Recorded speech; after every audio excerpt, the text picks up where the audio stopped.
અત્યારે વાગી રહ્યા છે સાંજના 6:30 અને આપણે આવ્યા હતા આપણા ખેતર બાજુ ઓટો મારવા. અને અહીં આવીને આપણે જોઈએ છીએ ભાઈ ઘઉંની તો ઉમીઓ નીકળી ગયા છે, એટલે કે ઘઉં નીકળી ગયા છે. અને આ બાજુ ચાલુ છે વરિયાળીમાં ફુવારા, કેમ કે વરિયાળીમાં રોગ આવે ને એટલે ધોવા માટે ફુવારા ચાલુ છે.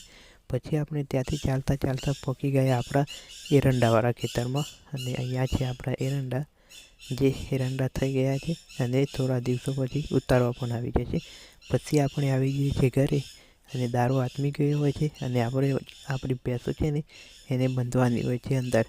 એટલે આપણી ભેંસોને બાંધવા માટે છે ને આપણે સાપડામાં જઈ અને ભેંસોનો ગોરો છે ને એ ચાલુ કરી દઈએ છીએ. અને ગોરો ચાલુ કરી અને પછી છે ને આપણી ભેંસોને ચાર નાખી દઈએ છીએ સીલી ભેંસો બાંધવા માટે. અને પછી આપણે આપણી ભેંસોને છે ને આપણી 3 ભેંસો છે અમારી, એટલે 3 ભેંસોને છે ને અંદર બાંધી દઈએ છીએ. અને પછી ભેંસો બાંધી અને પછી હું નીકળી